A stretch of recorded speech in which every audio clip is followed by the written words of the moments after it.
Hi, everybody. For today's episode of Retention Zone, I'm happy to have with me someone I've met a long time ago, even if he looks so much younger than I do, in the world of sports and digital. He's called himself a digital strategy consultant, but there are many interpretations of that. Alex Hunt, welcome to Retention Zone. Okay. So I think we met, it was like 25 years ago in preparation for Euro 2000, which is incredible to think about now. We worked together for I think about 10 years when I was at UEFA for 10 years and you were at Delta Tray. So we certainly saw the early part of this market when I think the prevailing wisdom was, why would I want to watch sport on my computer when I got a telly? So those were the days that I started this, and it's certainly very, very different. And later on was nobody will ever watch sport on something like this, right? Yeah. And I think you could even go to nowadays. It's like, why would I want to watch in portrait when I can go landscape? And it's like, it's convenience, and I think it's one of my sort of golden rules. It's like the consumers, the users will tell you what they do. Don't try to tell them exactly what to do. You kind of have to follow them a little bit and understand they will find the path of least resistance, and then you better not stand in their way once they start telling you how they want to behave. Yeah, and that's extremely true, especially not only in the discovery experience. We can talk about a bit product language with you, right? So discovery experience and the consumption experience, but also in anything that has to do in accessing the service, paying for the service, renewing, understanding what is happening, customer service. So it's that not trying to make it easy. It's like frictionless. It's like golden rule in anything you do, I would say. Every single time. You think after a while this gets understood and it gets solved. The first thing is you go where your customers already are, right? If you don't need to create a market, don't try to create a market. Go where they are. Do what they're already doing and just be a part of it. You don't need to reinvent the wheel. It's a really expensive way to do things. You don't need to do that. So for kind of one of the first rules of product. And I think the other thing, and I've got a really good illustration of it, is when customer behavior starts to change, it won't necessarily even be across your industry that it's changing. My favorite example of this is when we introduced digital ticketing at Spurs. That's using like Apple Pay or GPay to access the stadium. We knew it was going to be a success because we just watched what was happening on public transport. So you got 50,000 people arriving in a train station, tapping their phone on a gate to access to go through to access the trains, and then walking to the stadium, 100 meters away, and then having to get out a piece of paper to go into the stadium. Now, clearly, they've already been conditioned to do something. At the time, we were worried. There were lots of campaigns about educating them about how to tap and videos. And I was there just kind of having got off the train. And it just occurred to me, they're already doing it. The audience is there. Just make the technology available and they will do what they're already doing. And I think you can use, that's the sort of lesson to myself I use time and time again when you're designing a new service. What do your customers already do? Streaming works. Netflix did it for us, right? Netflix figured out that people will pay for it. And once they figure out what people will pay for, the question is simply, is your content interesting enough for people to want to pay? As a product, you do something really simple. The product, get out of the way of the content. That's it. When I do my job really well, you don't know the job's been done. And, when I was younger, I used to cry about that a little bit, that there's no sort of, awards for doing a great job. Well, maybe there are, but kind of unseen awards. It's usually all about the content or the marketing. But when I do my job really well, you don't know it's been done. And that should go for anyone working in sort of, in product. Just get out of the way of the product. Let the commercial people, the marketing people, and the content people do what they do best. Yeah. So you're clearly passionate about product in digital, but you weren't able to describe your career in short because you get immediately attractive. We're still doing the career bit. Okay. Yeah. All right. It depends how far back you really want to go. So if you really want to go all the way back, I started working in digital in 1995 and I started working in print publishing. So this even predates sport. In 1995 in print publishing. And if there's anyone old enough who knows the industry in the UK, I started working for a company called EMAP. They, at the time, published 90 magazine titles, a couple of titles you might still know to this day, FHM and Empire magazine. And my job in 1995, and I was very, very young at that point, was simply to take the text, put it onto the internet with photos. It's like revolutionary stuff. I think what was really interesting at the time, and it sort of informs my view of innovation and of understanding of markets and sort of these big consumer trends, is you're kind of doing this, and then people are, are consuming your content, and the numbers are growing, hugely every year. But you think as an industry, the print industry would look at this and kind of go, our entire model is going to change. This is people don't need print anymore. So it's an example, and it happens again, I think, with Napster in around 2000, 2001. An industry has died, but the people, running that industry don't even realize it at the time. It's just a question of how long it takes.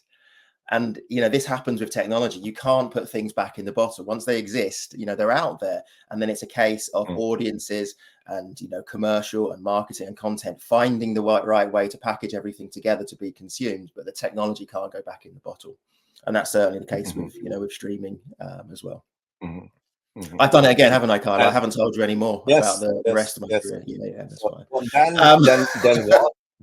Yeah, so we moved from there to, I went to actually work for a newspaper, Daily Express, as editor on their sports section. From there, I moved to Sportal, which is where I produced Euro 2000, where I met you, Carlo, where we came in.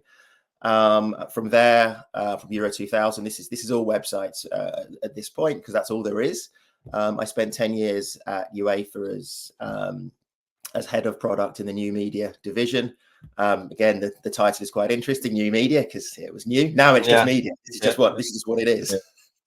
Yeah. So I was head of product, new media division for 10 years at UEFA. And we started to have video on websites in pretty, I remember, Training Ground, maybe we did. And Training Ground, yeah. Video. Yeah. We started, now my son is 9 years old, so I need to find those video back to show you. And then we started to have video on website, which was absolutely before streaming, right?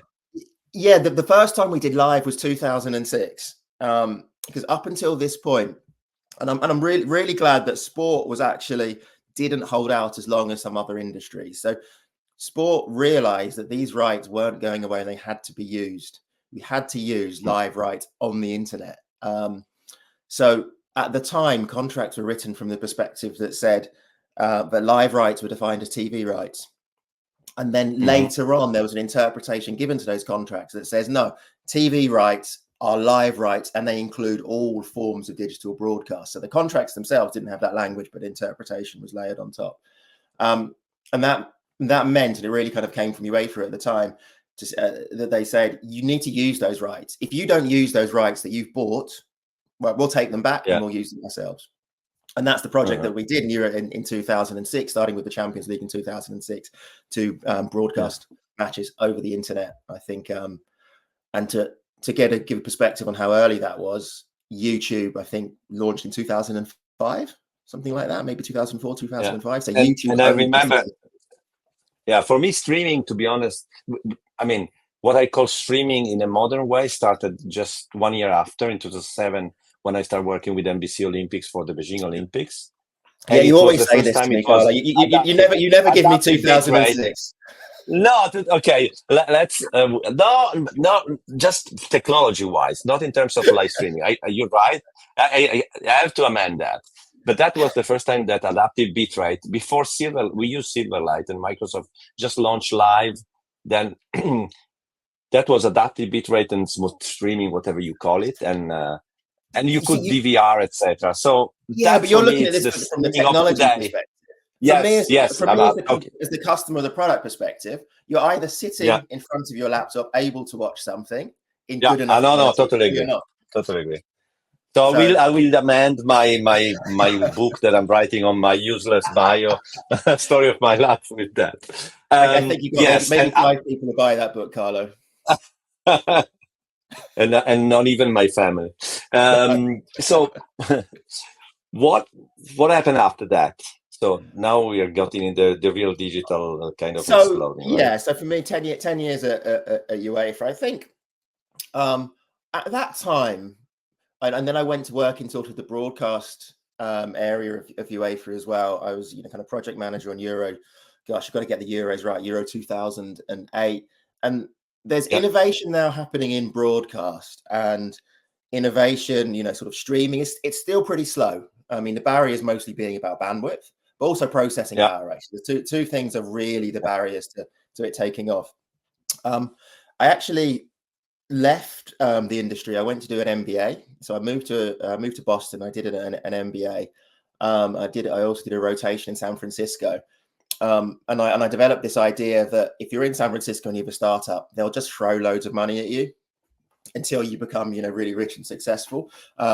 So I attempted to go the startup route. I actually founded a startup, a video conferencing startup in 2012. I founded a video conferencing startup. So I had this premise. I had this idea that there was no point people traveling to go into work, or definitely traveling to go to meetings. And I remember there's a lot of resistance at the time. No, it's much more important. People always want to go to work. You need to have conversations with, all of that stuff. So it was perfect idea. It was wrong time. I closed it in 2017. And of course, 3 years later, it's just become a way of life.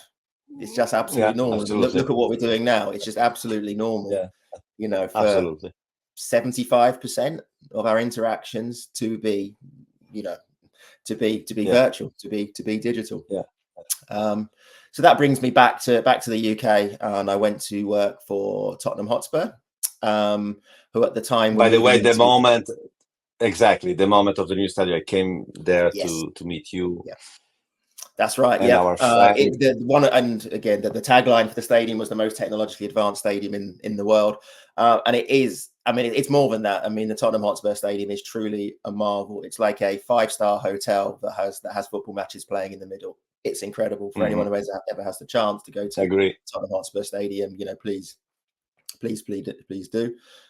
Little parenthesis, I am actually an Arsenal fan, but I was still excited enough about the technology to want to go and work for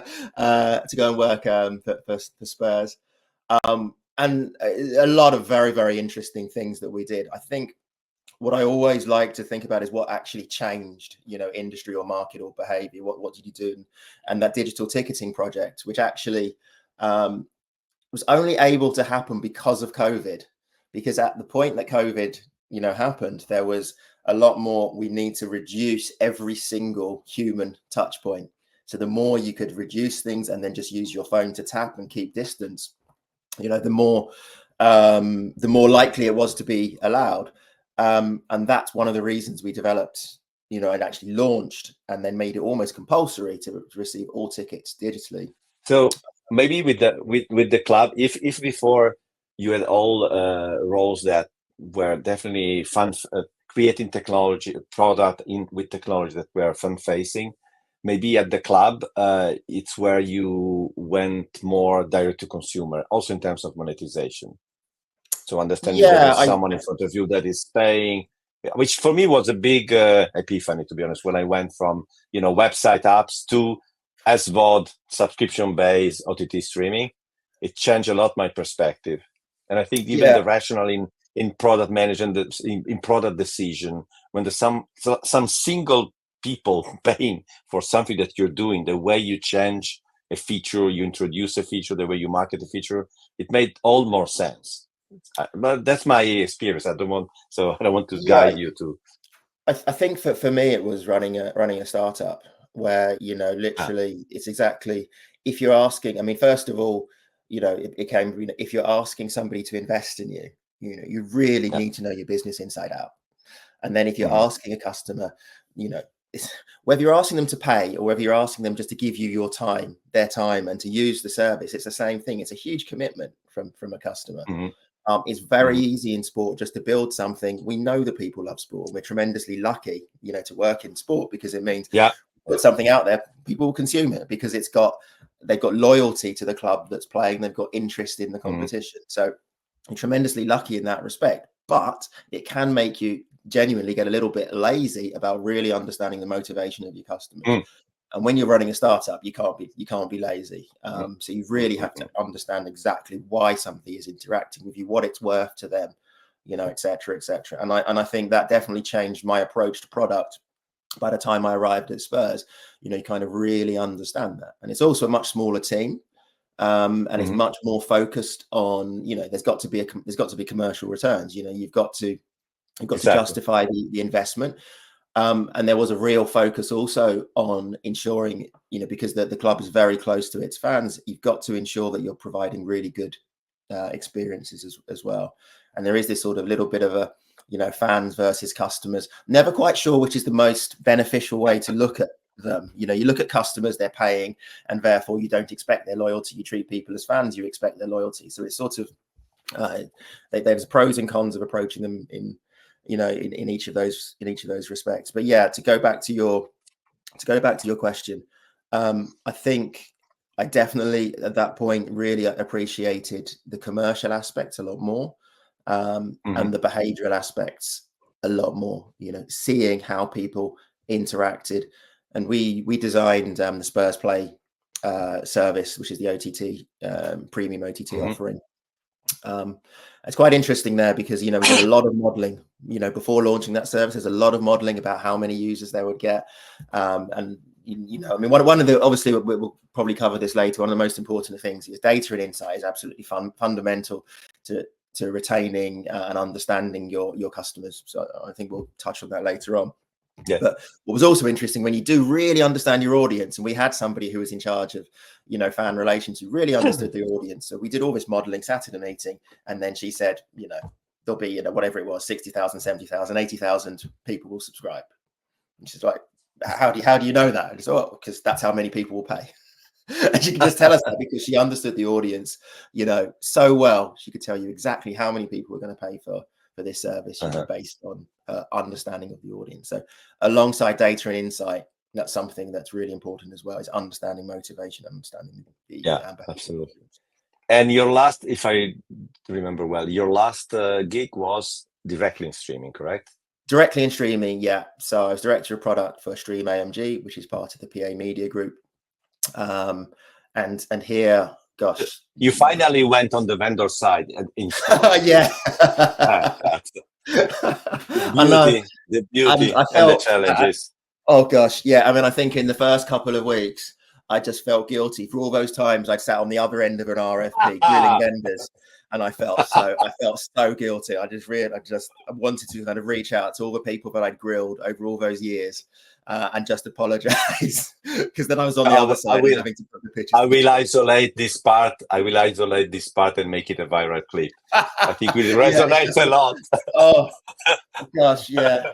It's just an apology to all of them.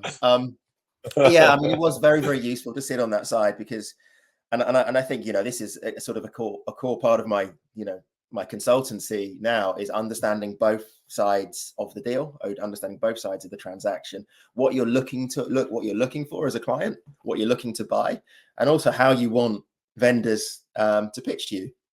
I understand what I want to look for, which is, I don't want a vendor to pitch to me. I don't want them, putting on a wonderful show. I just want a vendor to show me what they got, and let us have a conversation like we're having now. Just have a conversation and find out if we're a good fit.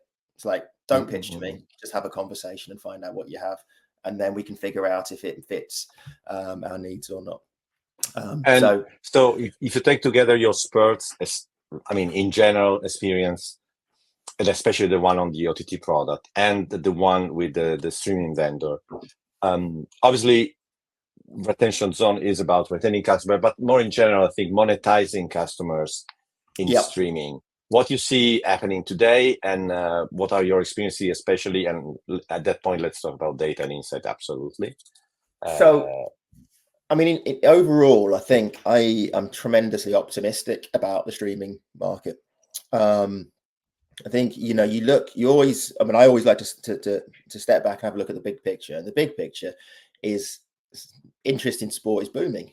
Interest in live sport. It's absolutely, people really, really care about sport. I mean, that's why I've tried to escape sport twice in my career. It's impossible. I can't escape sport. I love it, right? I'll always come back to sport. and interest in sport is booming. I mean, the other thing that's happened, there's an expectation that all live sport is available everywhere. If there's something happening anywhere in the world right now, I expect to be able to go and watch it. Now, if you contrast this going back 10, 20, 30, 40, just all, how it's never been the case before. My earliest memories of sport is you've got 4 channels. If it's not live, you can't watch it.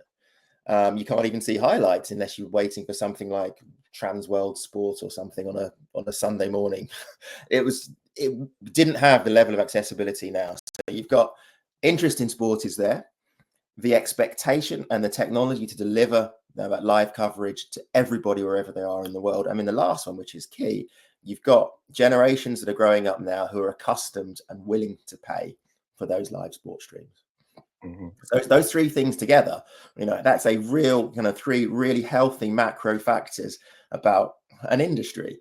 And if you, as a rights holder, are not able to monetize in that industry, then, well, you should be, frankly. The big rights holders, no problem at all. The smaller ones, there's still some issues there for the smaller rights holders.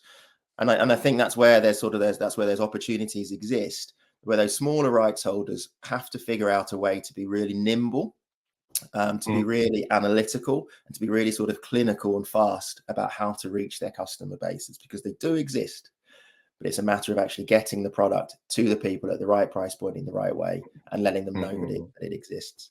But overall, all of those sort of macro factors point to a really, really healthy market that's going to continue to grow.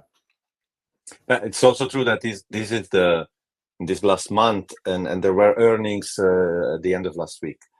At least the big guys, the big tech, are becoming profitable, because they raise price, they did a lot, so they introduce adverts. So I think the focus that it's like post-pandemic, there was a start of profitability focus in terms of streaming in general, which also obviously meant, amazing to have big, subscriber numbers, but it's crucial with, the rate of churn that we have seen. At some point, churn became the thing that everybody started to be worried about, because acquisition is very expensive. Clear, I think, for many, and difficult. But if then you lose 10% every month, this is it's a disaster. It's a complete disaster. That's why also Netflix is doing very well, by the way, I guess. So that's the balance on profitability and the attention to retain customer, which is, to be honest, should be the worry for everybody doing anything in digital fan facing. It's always easy to retain. Yeah, I mean, when you've got somebody's attention and you lose it, well, that's on you. You've got someone they're paying, they're interested. You absolutely, it's unforgivable to lose them. You're looking at healthy churn rate of sort of average churn rate. I think in the industry something like 5% in streaming in general. I think about 5%. Yeah, and Netflix is 3. I think Netflix is 3. Yeah. And anything underneath that, I mean. And it's interesting. I was looking at this graph. I was looking at healthy churn rate versus unhealthy ones, and I think the healthy one, the best was Netflix, and the worst, or the ones the other side of 5%, something like I think Disney and maybe Apple TV were there. And from a product perspective, I'd pick both of those as the ones that don't get it right from a product perspective, actually, because they do. There's 2 things that happen there. With Apple TV, it feels like there's less content. There's very, very little content on there. It feels like there's very, very little there. So you're looking at that and you're thinking, once I've watched what I want to watch, I'm gonna cancel. So I've certainly subscribed and unsubscribed from Apple TV maybe 3 times in the last 2 years. Disney has tons of content, but again, it feels like there's very, very little there. So I think Apple generally doesn't have that much content. Disney has tons of content. It feels like there's very little there, and it's just purely down to the interface. And it's bizarre to think, how can you get an interface wrong? And again, go back to that story about, when you do product right, you don't even notice it's there. But when you do it wrong, well, what happens when you do it wrong is the numbers start showing up. So you start showing, I think, I don't have the numbers in front of me, 6-7% churn on Disney, something like that, which is above industry standard, which kind of tells the story. There's something going on, something wrong, something wrong there. Sorry, can you remind me what your question was before I went off? Let me do it like that, so I know that. that I need to cut. No, it's more your experiences in. If you want, the angle is how important is that technology, product, and marketing work together, and we go to data after, I would say. Yeah. So again, I think my philosophy on product is its job is to get out of the way and facilitate marketing, commercial, and content. Right? Though it's a facilitation function, but it's absolutely key because none of those three can function. They can't. They're in the dark without product, and if they're not in the dark, but they can't actually act on the information that they receive, again, this is facilitated by product. So all of those things, and you're talking about content. I mean, I'm interested in the content in its own right, but in a purely product function, it's about discoverability. So if people can't discover your content, and those examples that I've just kind of given, of Apple and Disney, if you can't discover the content, you'll see churn. Just people think there's less there than there actually is. Netflix, we know it's the best, but it does a great job. It actually does a great job of not being the worst, because every time I think on average people maintain maybe 5 or 6 different streaming subscriptions. And there's and you'll maybe you sometimes go to a 7th and cut it down. You go to a 6th and you cut it down. So every 2 months, I probably cut one out and then add something back in. And all you have to do is not be the worst, right? It's fine. You can be the second worst. You just cannot be the worst. So whenever you're going, and I'm thinking, I haven't watched Netflix for a while, but it's always just got enough in terms of discoverability and new things coming up that you think, okay, I'll give it another chance. I'll leave it. So Netflix has never got cut. And I know, sorry, to be precise, if I remember well, there was an article in the New York Times a few days ago that said that the average is 3, but the sports fan is 7. So you're a sports fan. Yeah, I'm a sports fan. So I've got I've got Sky Sports, which is like, as a father of 2 kids, that's my luxury because I can watch it on my phone while they watch whatever it is, Blippi or whatever it is they like to watch, Toy Story, Blippi and stuff. So I can watch Sky Sports on my phone if there's something I really would need to see. So that one's safe, but then it's one of these other content ones that will go, and it's really the case of that cancellation decision. You can be the best service and you're safe, or you can be the second worst service and you're safe, but you can't be the worst. And I think obviously it's impossible to design to not be the worst, but I guess the point that I'm really trying to make here is don't give customers a reason to cancel.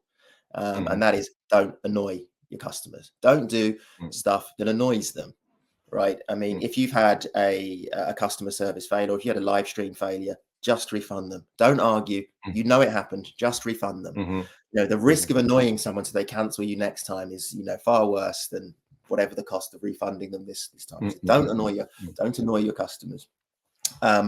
You've got to remember who they are. So you go, even if you're present across, smart TV, you're present across phone, and you're present across a web desktop, you have to remember your customer, because we jump and we just expect it to be right. I've logged in and we expect exactly the same level of service and expect you to remember exactly who we are and what we just watched 15 seconds ago to be appearing as we move between devices. So that's one of those product things that's really hard to do, but it's just an expectation. It's a standard that's been set by Netflix. So you have to, that's just an expectation in terms of your level of, And I think, as you mentioned before, data and insights and actionable insights are crucial then to do exactly what you were saying, because otherwise you cannot be in the dark, right? Yeah, I mean, so when you're when you're launching a product and you're going to market, what I would always say, to the commercial and the marketing, the content guys, is whatever we think our initial offer is, it's wrong. Right? That's the only guarantee about the first thing you put out to market. It's wrong. And as soon as you're ready for it to be wrong, you switch from let's just make everything around our idea of an offer perfect to let's set ourselves up to be able to react to the information that tells us what we need to change.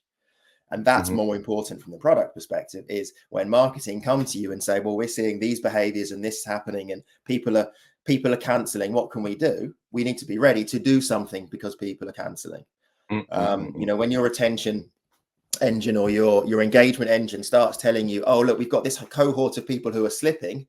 we need to tell them what content, you know, they'll be interested in. We need to have a mechanism already built to tell them what content they might be interested in, why they shouldn't cancel. So, you know, that approach to marketing, commercial and content isn't to do what they ask. It's to be ready to enable them to make the commercial decisions that they need to, or the product or the content decision that they need to, when they get the information back, which also the product needs to supply. It's a mix of the, if you want, the analytics, whatever you call it, stack, together with the subscription and all the information you have about the user stack, the dashboard, and in the end, it's also the marketing stack, because the martech stack, because you need them to be able to send email or send messages on the apps or notification or promote something. It's really like it takes a village. So it's a bit an obvious sentence, but I think it works. In this case, it really works.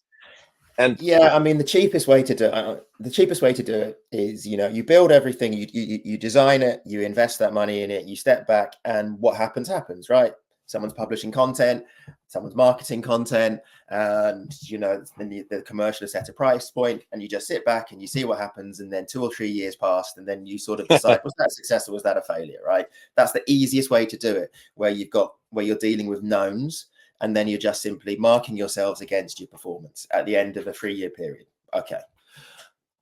A way to be really successful is that you understand that your investment is ongoing, and that you're really trying to squeeze as much out of, you know, the opportunity, the rights, the commercial conditions as possible on an ongoing basis. So you're putting something out there, and what you're putting out there is an experiment, and you'll optimize that experiment, and you'll change all of the different elements as you go through. With the price, you know, will change, because you realize, actually, I've just got a real feeling that people don't care about VOD.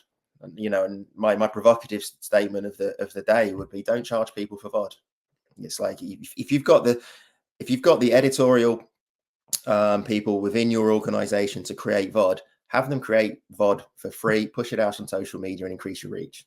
Right? Look at it entirely like that. You know, it's particularly in the sport world, people pay for live. You know, since day one, since 1992 in the UK, we had Sky satellite dishes arrived on our houses in 1992, and the first thing they did is they bought the rights to the new Premier League. It's the very first thing they did. It's the only reason to subscribe to Sky in those days was to watch Premier League football, Premier League football. It's always been about the live. That's what people will pay for.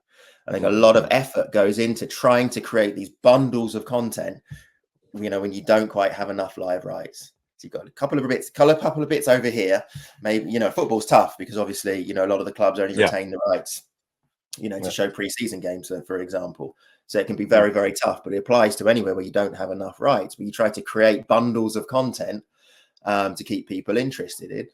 But is it really, is that really enough? You know what? So my next question, you're getting exactly into my next question, which was, the sport also has a seasonal aspect that can be very problematic for churn.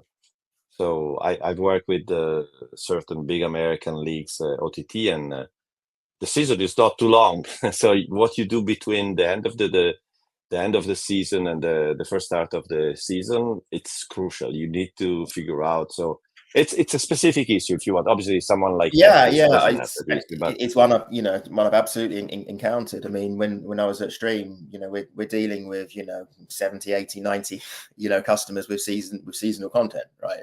Absolutely, it's where we are. And I think I go back to one of the earlier rules is don't annoy your customers. So from a customer perspective, what happens if the season ends? You know, you've had a great experience, you've enjoyed the content you've received during the season. Season is now over, and you get the message you're about to be charged $7.99 for August or for July. You're like, well, I'm not watching anything in July. I'm not interested. What do? Just give them a payment holiday. It's really straightforward. Just say, hey, you know, season's over. We'd love for you to come back next year. Well, in fact, you don't even need to say anything. You just don't charge them over that period, and they'll come back. And also, because it's easy. It'll cost you less to keep that customer than to have them cancel, and then to try to re-engage them again. Yeah, and also I think I relate to what you said before of you launch something and then you stay there and wait.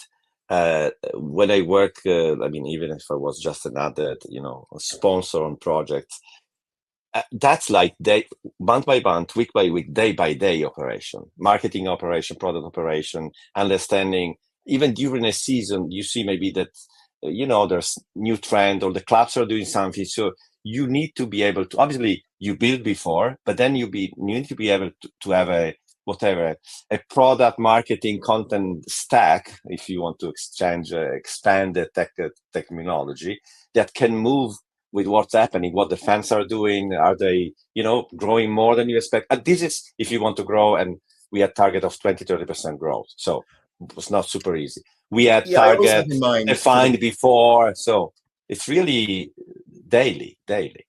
it's absolutely daily. I mean, sort of daily, the product shouldn't change, but it should be flexible enough to allow non-technical people to pull levers, and that's always for me is the terminology I describe. It's like you should need to be able to pull different levers, and then be able to observe the results that come back. I mean, pricing's the one you don't want to change too much. That's something you don't, but you can discount.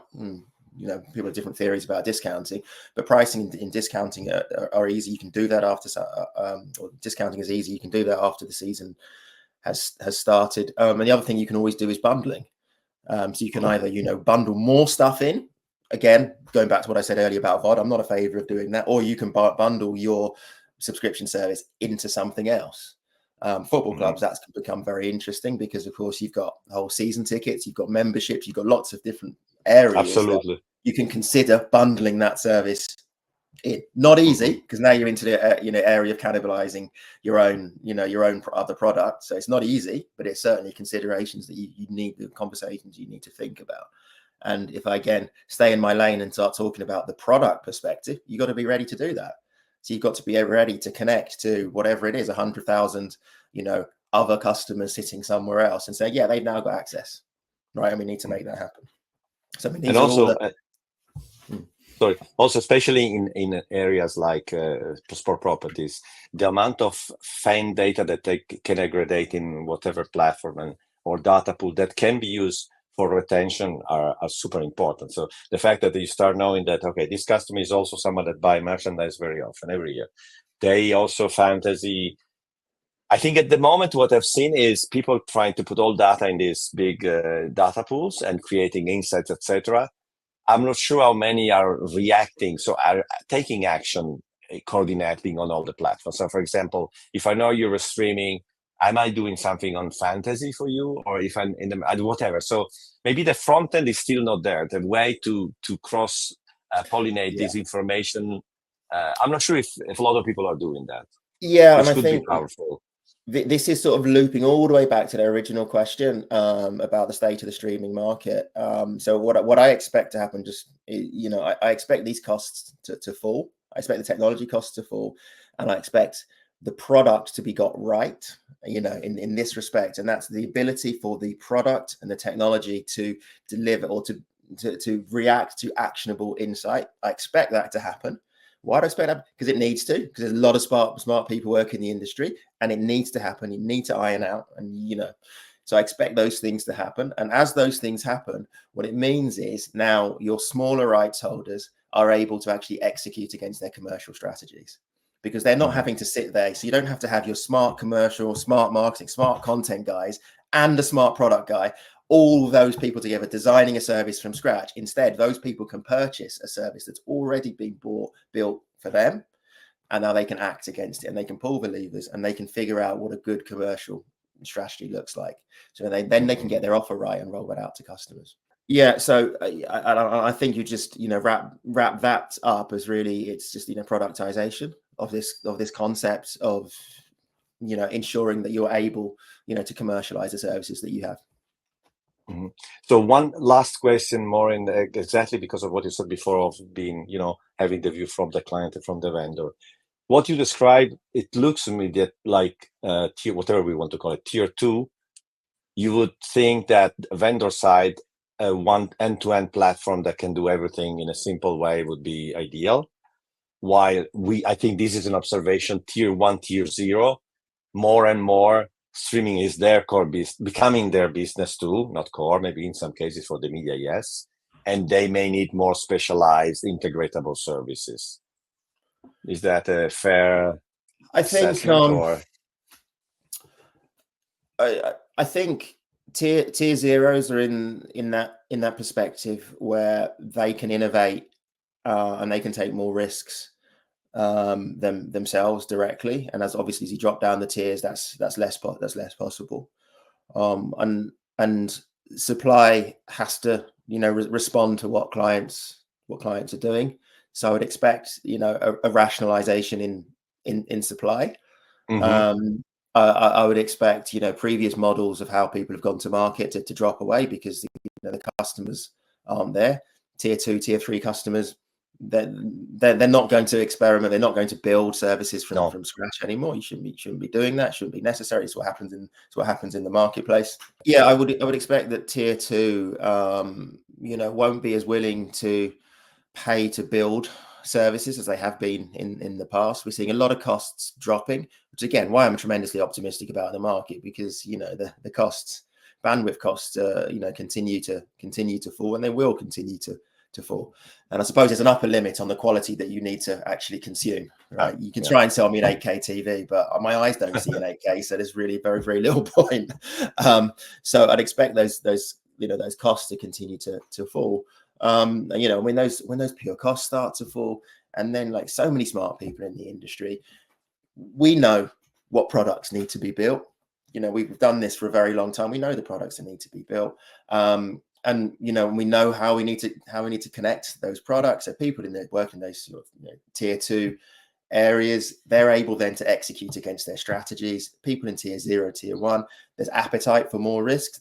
They have the investment for more risks. They will continue, I'm sure, taking riskier approaches, or more what you would consider innovative approaches, and they'll continue working with sort of bigger broadcasters with higher end services. But what I'm really excited about, and this is just going back as a pure sports fan, is being able to watch anything, anywhere, whenever I want to, at a reasonable price point. And when you think of all sports being able to take advantage of that is something that's quite exciting. So yeah, overall, the picture for the industry for me is really, really positive. So it's great to end off this high note, and maybe let's reconnect in one year to see if anything has changed. But it will take more than 1 year. 6 months. Va bene. Thank you, Alex. Thank you, Carlo. Ciao. Ciao. Ciao. Bye.